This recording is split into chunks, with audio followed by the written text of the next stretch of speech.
et Van der Waals aujourd'hui, pour ses travaux sur l'équation d'état des gaz et liquides. Donc il est né en 1837, il est mort en 1923, c'est un physicien néerlandais. Ses travaux sur la continuité des états fluides, notamment les états liquides et gazeux, lui ont permis de découvrir les forces de cohésion à courte distance, les fameuses forces de Van der Waals, et d'exprimer la compressibilité des gaz à différentes températures, en particulier l'équation d'état de Van der Waals. Voilà, c'est quelqu'un qui a travaillé sur les liquides et les gaz, et notamment sur la transition de phase entre les deux. Il est lauréat du prix Nobel de physique en 1910 pour ses travaux sur l'équation de l'état des gaz et des liquides. Donc il est d'abord instituteur, ensuite professeur de petit collège, et en même temps il poursuit ses études Il donne des cours, mais en même temps il suit des cours à l'université de Leiden. Voilà, on voit un petit peu les bâtiments là. Donc c'est à Leiden, ici aux Pays-Bas. L'étudiant tardif et persévérant obtient ses certificats d'enseignement dans les mathématiques et la physique. Donc voilà, c'est pas quelqu'un qui a fait tout de suite, qui allait tout de suite sur le cursus qu'il voulait peut-être. Voilà, et il se consacre ensuite bénévolement à la recherche. Il soutient son doctorat avec une thèse intitulée « De la continuité des états liquides et gazeux ». Et dans cette thèse, il y a la fameuse équation ici de Van der Waals, qui est une amélioration de l'équation des gaz parfaits. Vous avez peut-être déjà entendu parler de ça. Donc l'équation des gaz parfaits, voilà, c'est ça. C'est 5 grandeurs qui sont reliées. La pression du gaz, le volume occupé, T, c'est la température. Petit n, c'est la quantité de matière en mol, s'il y a beaucoup de molécules ou pas. Et R, c'est juste une constante qui est là pour les unités. C'est la constante des gaz parfaits, on appelle ça. Et ça, c'est une manière d'écrire l'énergie du gaz de deux manières différentes.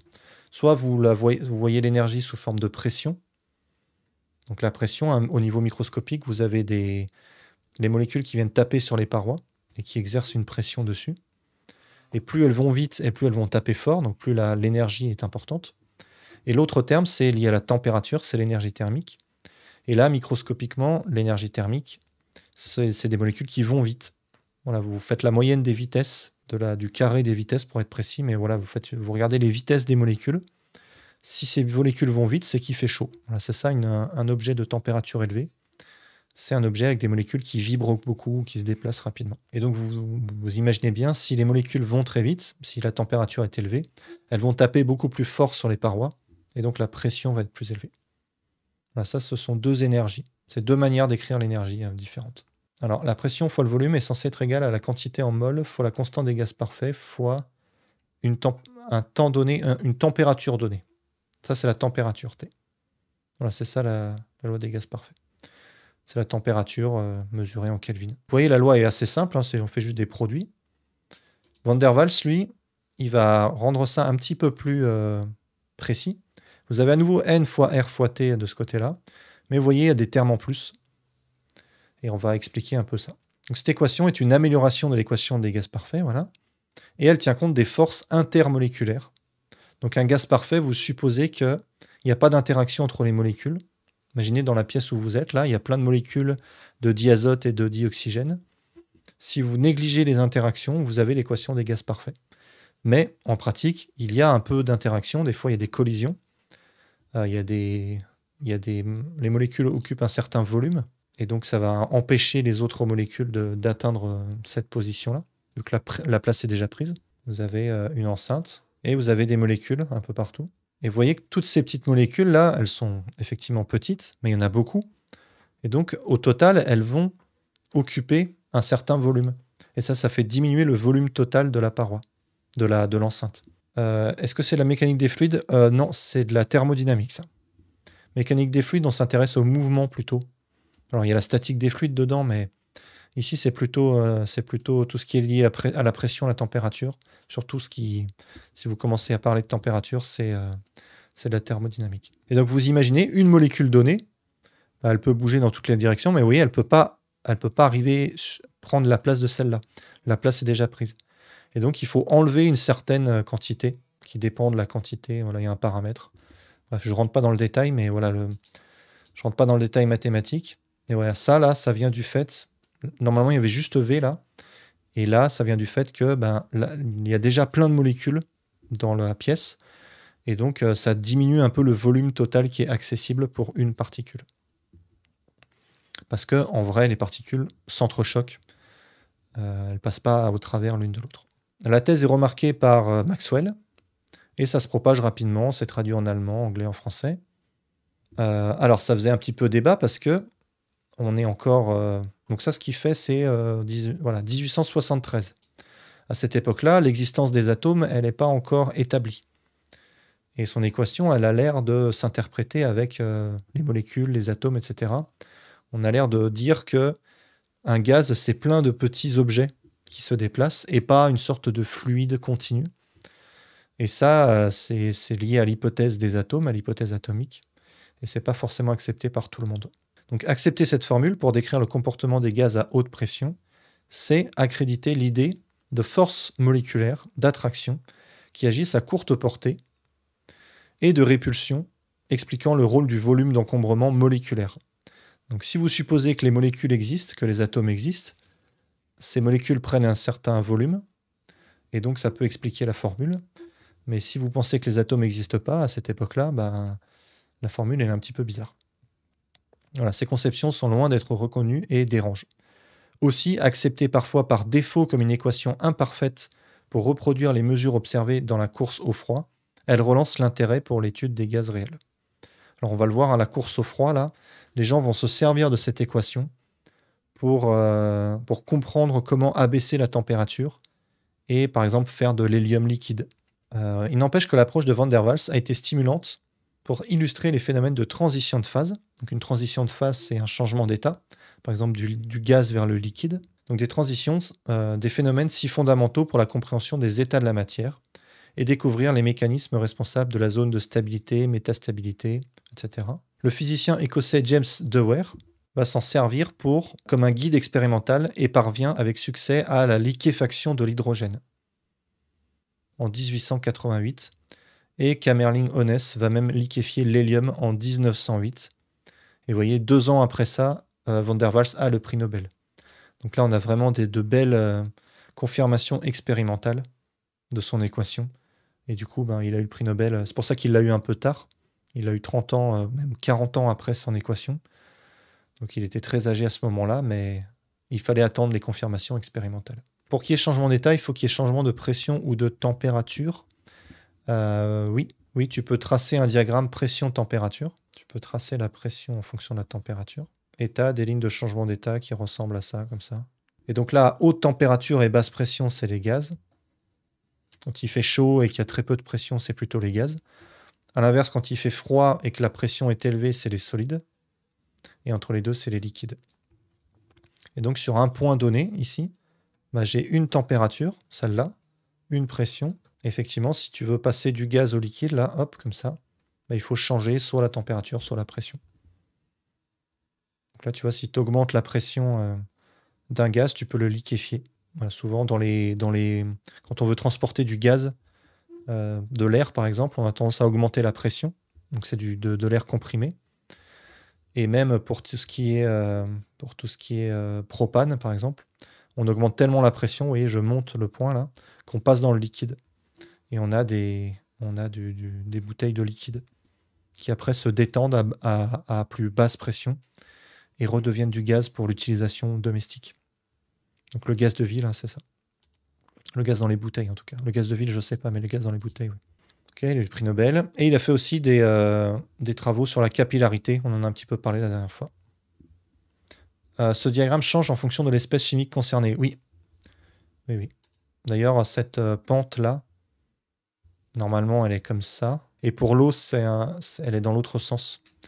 Ce qui fait que si tu augmentes la pression de la glace, donc l'eau solide, c'est la glace, hein, tu peux retrouver du liquide. Et ça vient du fait que normalement, le gaz, les molécules sont dispersées dans tous les sens. Donc ça, c'est le gaz.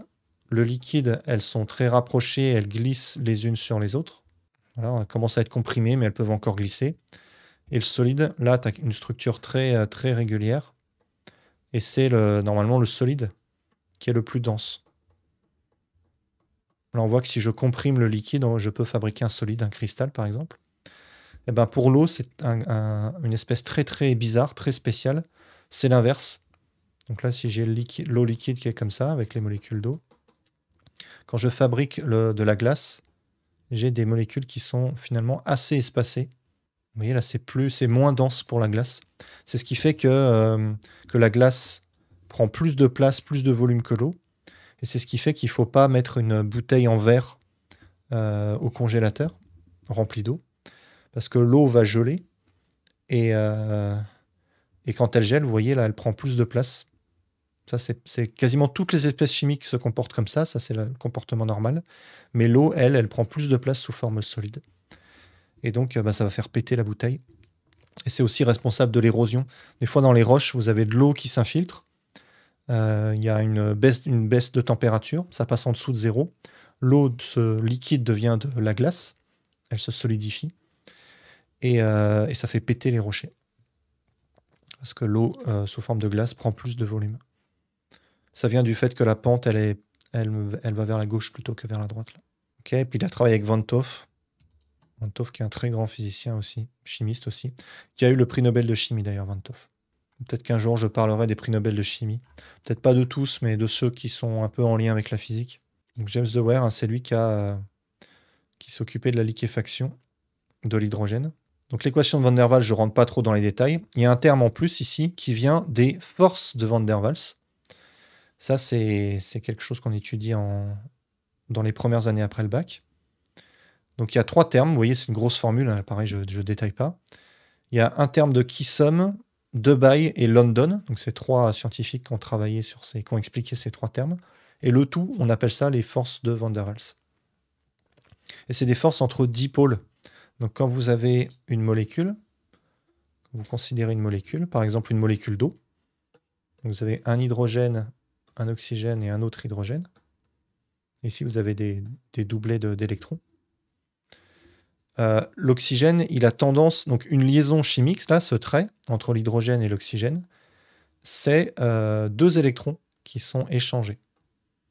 Et vous le savez, en mécanique quantique, les particules n'ont pas une position bien définie. C'est plutôt quelque chose d'un peu flou, une sorte de nuage de probabilité, on appelle ça. Probabilité de détection de la particule. Et donc ici, la liaison, très souvent, elle est un petit peu déformée. Et l'oxygène, il est un peu gourmand, il a tendance à attirer les électrons plutôt vers lui. Donc ça fait une sorte de goutte comme ça. Et ça fait que les électrons, ils sont plutôt de ce côté-là. Donc il y aura plutôt une charge moins vers l'oxygène et plutôt une charge plus vers les hydrogènes. Et quand vous avez... Donc là, il y a trois charges, mais si je regarde de loin, vous voyez là, je peux regarder cet axe, et j'ai plutôt une charge moins ici et plutôt une charge plus là. Et ça, on appelle ça un dipôle. Un dipôle électrique. Et il se trouve que quand ces dipôles sont proches les uns des autres, vous avez un dipôle ici et un dipôle là, il va y avoir des forces d'attraction entre les deux. Et c'est ça les forces de Van der Waals. Voilà, des forces entre les multipôles, donc entre les dipôles. Donc soit vous avez déjà des dipôles permanents, donc la molécule, c'est ce que j'ai dessiné là, elle a déjà une répartition de charge. Soit vous avez une autre molécule qui n'a pas de dipôle. Donc, je ne sais pas quel exemple je peux donner, mais voilà, vous imaginez une autre molécule qui est un peu plus loin, qui a une répartition des électrons assez symétrique, il n'y a pas de charge plus d'un côté, de charge moins de l'autre. Mais si vous approchez un dipôle de cette molécule, ça va créer une séparation de charge. Vous voyez, les charges moins, là, ils vont plutôt être attirés par le plus. J'essaie de le mettre à côté. Les électrons, ils sont plutôt attirés par le plus, donc ils vont plutôt descendre. Et les charges plus, à l'inverse, elles vont aller dans l'autre sens. Et donc là, vous avez créé un dipôle, et on appelle ça un dipôle induit. Donc soit vous avez un dipôle permanent, le dipôle il est déjà là, la molécule est déjà polarisée. Soit vous avez un dipôle induit. Et suivant les interactions que vous avez, soit c'est 2 permanents, un dipôle permanent et un autre dipôle permanent. Donc ça, c'est ce terme-là de Kissom. Soit un dipôle permanent qui va créer un dipôle induit, c'est le deuxième terme de Debye. Soit 2 dipôles induits, l'un avec l'autre. Et ça, c'est la force de London. Voilà. Donc ça, c'est des forces entre les atomes, entre les molécules, qui ne sont pas des liaisons chimiques. Voilà, l'énergie de ce genre d'interaction, c'est 2 kJ par mol. C'est assez faible, ça, comparé aux liaisons chimiques. Voilà, c'est beaucoup plus faible qu'une interaction ion-dipôle, et c'est même beaucoup plus faible qu'une liaison chimique.